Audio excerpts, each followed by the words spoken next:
bem-vindos ao nosso Evangelho de hoje. Vamos sintonizar o nosso pensamento com Jesus, libertar das nossas preocupações durante alguns minutos.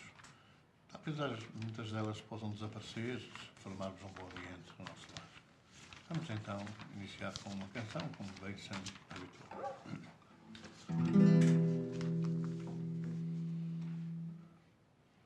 Do nosso livro, na página 14, Canto de Luz. Canto ao vento, canto à chuva, canto à tempestade, canto ao amor, canto à vida, canto à saudade, canto à dor que sinto, ser um grito à liberdade. Canto a ti, Senhor, que és a verdade.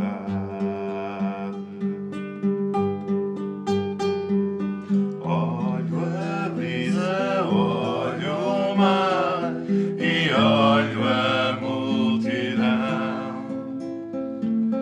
Olho o rio, olho o monte em grande vastidão. Olho o ser que sofre e a que já ninguém dá mão. Olho em ti, Jesus, és meu irmão. Creio em ti, Senhor, peço que me venhas visitar. Deixa em meu redor a doçura de um olhar. Nesta minha vida quero tempo aproveitar. Vem, Senhor, o mundo amparar. Espero em ti, Jesus, sei que a nossa dor vens mitigar. Toda a tua luz pelo cosmos vais lançar. Os homens terão que crer e irão acordar. Vem, Jesus, a terra libertar. Canto ao vento, canto à chuva, canto à tempestade, canto ao amor, canto à vida, canto à saudade, canto à dor que sinto, ser um grito à liberdade. Canto a ti, Senhor, que és a verdade. Espero em ti, Jesus, sei que a nossa dor vens mitigar. Toda a tua luz pelo cosmos vais lançar.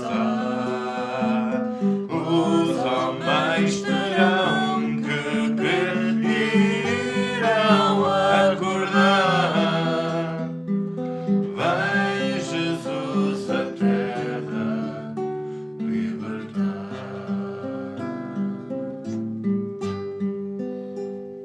Pedimos, Senhor, por todas as famílias que sofrem, muitas por culpa própria, falta de vigilância, criaram ambientes sem harmonia, sem serenidade, sem tranquilidade, e sofrem a consequência dos passos que deram.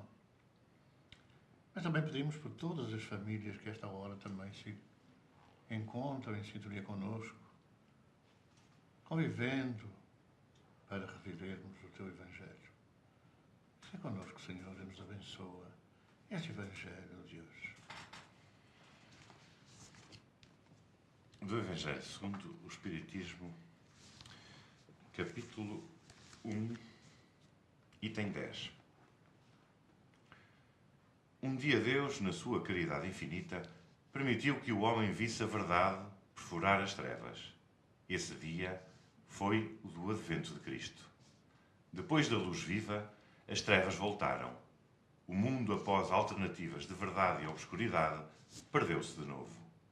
Então, semelhantes aos profetas do Antigo Testamento, os Espíritos põem-se a falar e a advertir-vos. O mundo está abalado nas suas bases. O trovão troará. Sejam firmes. O Espiritismo é de ordem divina, já que assenta sobre as leis da natureza, e acreditai que tudo o que é de ordem divina tem uma finalidade grande e útil. O vosso mundo perdia-se.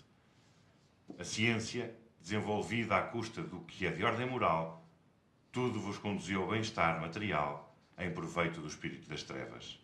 Vós o sabeis, cristãos. O coração e o amor devem caminhar unidos à ciência. O reino do Cristo, infelizmente, depois de 18 séculos e apesar do sangue de tantos mártires, ainda não chegou. Cristãos, voltem ao Mestre que vos quer salvar. Tudo é fácil àquele que crê e ama. O amor enche-o de uma felicidade inefável. Sim, meus filhos, o mundo está abalado. Os bons espíritos vos dizem muitas vezes. Curvai-vos sob o sopro que antecede a tempestade, a fim de não seres derrubados.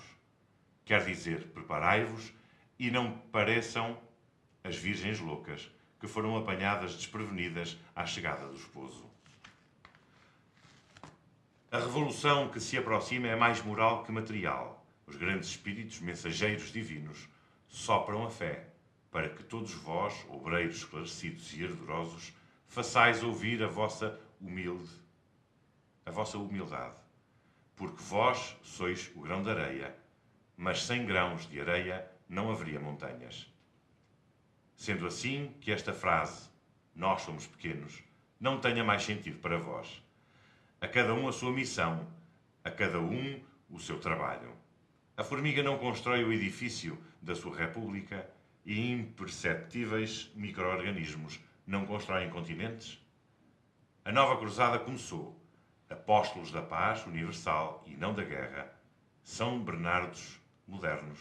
Olhai e caminhai em frente. A lei dos mundos é a lei do progresso. Fénelon, Poitiers, 1861. A sugestão desta noite do livro Vem Comigo é a mensagem de Jesus. Naquela madrugada luminosa, as mulheres, por quem ele lutara no silêncio da sua missão, procurando apontar o caminho da sua libertação, rumaram ao sepulcro em busca do seu Rabboni, trucidado pela cegueira dos homens. Que buscais, mulheres? A Jesus de Nazaré. Não busqueis os vivos juntos dos mortos.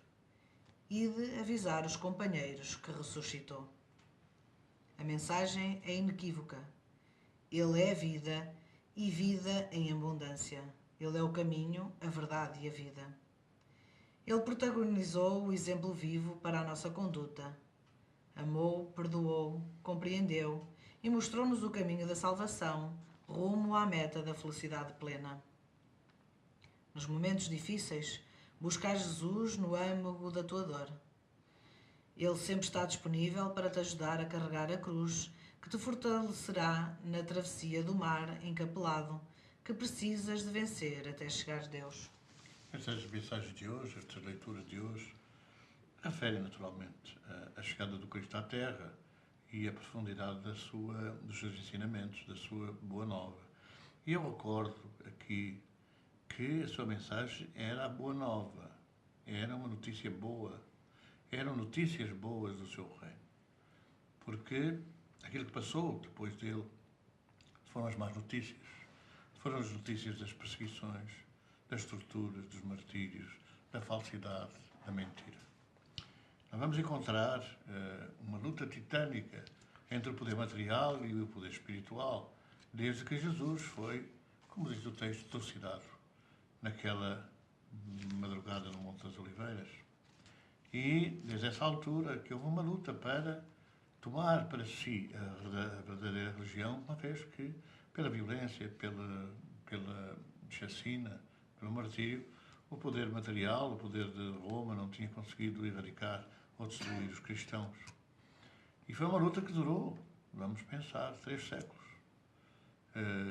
E ao fim desses 3 séculos, nós estamos convencidos, não, apesar de todos os pesares, apesar de se falar com este sinal vencerás, com aquela retórica de Constantino, para mim, na análise um pouco, digamos assim, particular, digamos, do fenómeno, para mim Roma não conseguiu destruir os cristãos, juntou-se a eles.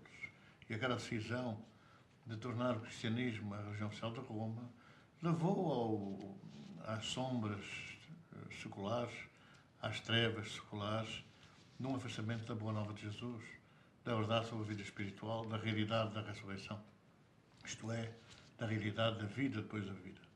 E vivemos assim durante séculos, em que já não foi o poder material o autor das chacinas, dos martírios, mas foi o próprio poder religioso. Lembremos como tantos, mas tantos cristãos foram trucidados e mais tarde até apelidados de mártires e santos. E nós não podemos esquecer, já em plena revolta do mundo espiritual, em plena tentativa de repor a verdade, João Hus, que voltaria à Terra, ele que era uma figura emérita do cristianismo, mas que se opunha àquela prática das indulgências plenárias, ele acabou por ser martirizado e voltar mais tarde, num papel preponderante que foi o papel desempenhado por Allan Kardec, a voz para a Terra dos Espíritos, da falange dos Espíritos da Verdade. Então é esta faceta nova, esta segunda revelação, esta vinda do Cristo à Terra, que para nós é importante nesta análise dos 2 textos, porque Jesus é o caminho, a verdade e a vida, sem dúvida. Tudo aquilo que ele disse, tudo aquilo que ele protagonizou, tudo aquilo que ele experienciou, é um caminho aberto à nossa frente para encontrarmos mundos de felicidade. Mas chegou a hora, como Kardec dizia no seu texto, ou como Kardec o pôs no seu texto, nesta mensagem de Fénelon, Jesus é a retomada do caminho para a felicidade. E é isso que nós estamos hoje procurando vivenciar em espírito e verdade. Não mais tomar o Evangelho como uma análise parcelar, como opinião de alguns iluminados que pretendiam continuar a perpetuar o seu poder, mas é agora, de regresso às origens, é agora a verdade sobre a mensagem de Jesus. E esta segunda revelação vai acabar por abrir caminho, como certamente será nos próximos textos, abrirá caminho para a nossa libertação e para a vitória da verdade sobre a mentira. Vamos refletir sobre isso. Vemos hoje em dia aliás, poucos jovens ligados à religião, como se calhar havia aqui há uns anos atrás, por imposição ou não, mas havia muito mais jovens ligados à religião e neste momento vê-se muito afastados. Se calhar pela informação, não faço a mínima ideia, cibernética ou da falta de informação correta. Como fazer para os atrair novamente à religião? A humanidade vive fases. Nós, após, podemos dizer, a libertação de Abril, porque a própria religião encontrou necessidade de novos caminhos. Eu recordo-me que um dos grandes problemas que vivia a juventude católica, onde também militei, era como iria suceder quando o Bloco de Leste caísse, porque a Igreja tradicional do Oriente estamos a falar agora do Oriente Europeu, vivia muito o conservadorismo, vivia muito ainda a faceta do latim nas missas, nas igrejas, e havia um certo temor, um certo receio, que quando caísse o poder político, que as igrejas se dividissem e que passasse a haver a Igreja do Ocidente e a Igreja do Oriente. E até algumas iniciativas de, digamos assim, distribuição de panfletos falando da nova realidade da Igreja foram feitas nos países do leste. É claro que a juventude hoje já não vai na teoria da teoria do silêncio obrigatório, quer dizer, É assim porque é assim e ponto final. Na nossa juventude, da minha geração, certamente que se falava que questionar a lei de Deus, que era divulgada pelos religiosos, era um pecado mortal que dava origem a uma saída direta para o fogo do inferno. É evidente que depois que a luz se fez, através da revolução da comunicação social, da comunicação quase instantânea, de um lado ao outro, dos antípodas, depois disso a juventude não continuou a engolir em seco e a aceitar piamente aquilo que os religiosos de capa e batina, perdão, de batina só, nos impingiam. Portanto, hoje a juventude questiona-se. Houve uma fase depois disso em que a atração dos jovens era feita através das atividades socioculturais, das atividades de acampamentos. Era uma forma de se libertarem da família, de poderem passar algumas horas, 2 ou 3 dias, nos acampamentos, convivendo, cantando, certamente que sim, temas religiosos, mas pura e simplesmente libertando-se do jugo dos pais. Mas essa fase também agora terminou, porque não vamos agora dizer que os filhos continuam a obedecer aos pais, porque não continuam, e quando aparentemente parece que continuam a obedecer aos pais, eles simulam essa obediência, mas agora gritam pela sua liberdade de ação, certamente não muito correta, porque baseada em princípios puramente materialistas. Agora, que fazer? Fazer é sempre divulgar a verdade. Sempre mostrar à juventude, não que a verdade é contra eles, mas que a verdade pode ser por eles utilizada em seu próprio benefício. E isso pressupõe uma revolução completa no domínio da informação, no domínio da comunicação, sobre as verdades do Evangelho e não sobre os mitos criados à volta das hipotéticas leis de Deus, mais ou menos camufladas pelos religiosos que mantiveram o poder. E vamos falar o poder religioso, o poder da ciência, o poder da cultura, em todas as frentes, até o século pouco antes da codificação, do advento da codificação, e vamos analisar proximamente a terceira relação, que é o Espiritismo, mas naturalmente que aí, até essa altura, aquilo que era dito, e quem mandava em todas as áreas sociais era a própria Igreja. Não podemos esquecer, os religiosos, não podemos esquecer que o feudalismo passou das mãos dos bárbaros, daqueles invasores do Ocidente, para as mãos dos religiosos. Vamos encontrar nos anos do século XIII, XII, XIII, que o poder feudal era exercido por religiosos, por digamos assim, sacerdotes, por bispos, que se apropriaram, mais ou menos ilicitamente, se apropriaram do poder e então desenvolveram a sua ação feudalista sobre os povos. Mas hoje as coisas mudaram e é necessário dizer a verdade com sinceridade, com abertura, com compreensão. E isso ainda não está sendo feito. E, portanto, naturalmente, os jovens que são contestatários afastam-se da Igreja. Vamos a caminho da nossa contribuição fraternal e de solidariedade com os nossos irmãos que sofrem, particularmente as famílias que sofrem. Nós estamos em sintonia, a esta hora, com muitas famílias que aderiram a este projeto do Cantinho da Esperança ou também do Evangelho do Lar.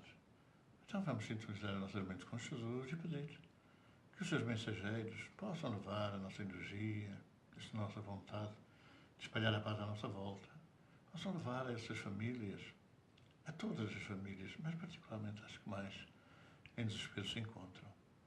Senhor Jesus, nós colocamos nas tuas mãos a nossa humilde oferta, que ainda não soubemos multiplicar.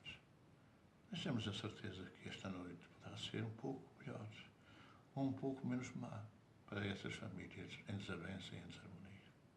Toma a nossa oferta, Senhor.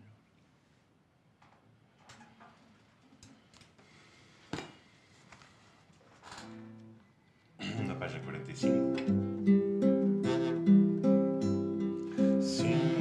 Sim, escutei, irmão, esta mensagem de amor. Sim, presta atenção, não desesperes na dor. Jesus é esse grande amigo que nos dá proteção. Não perca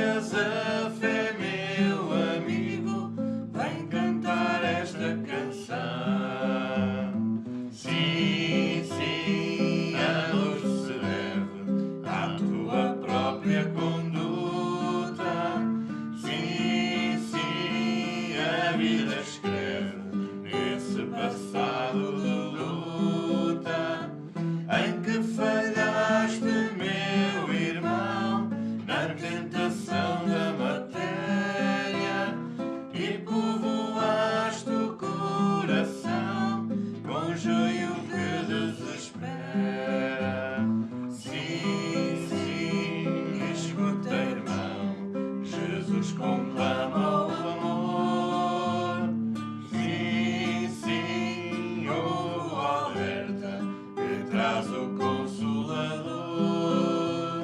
Se tu quiseres e perdoares, terás que a salvação, e do alto verás jorrar a luz divina e o perdão. Sim, sim, vem meu irmão, acordar para a aventura. Sim, sim, segue esse irmão que te conduz com ternura.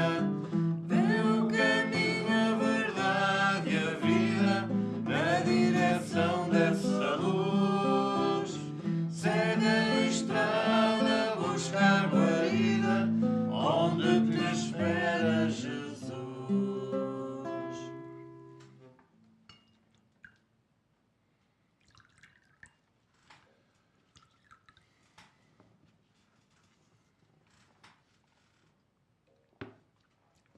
Chegamos ao final do nosso Evangelho de hoje, que poderá não corresponder ao final do vosso Evangelho, mas continuar a dialogar mais alguns minutos. Mas desejamos muita paz, que Jesus vos abençoe e marcamos presença de novo para a próxima semana. Muito boa noite.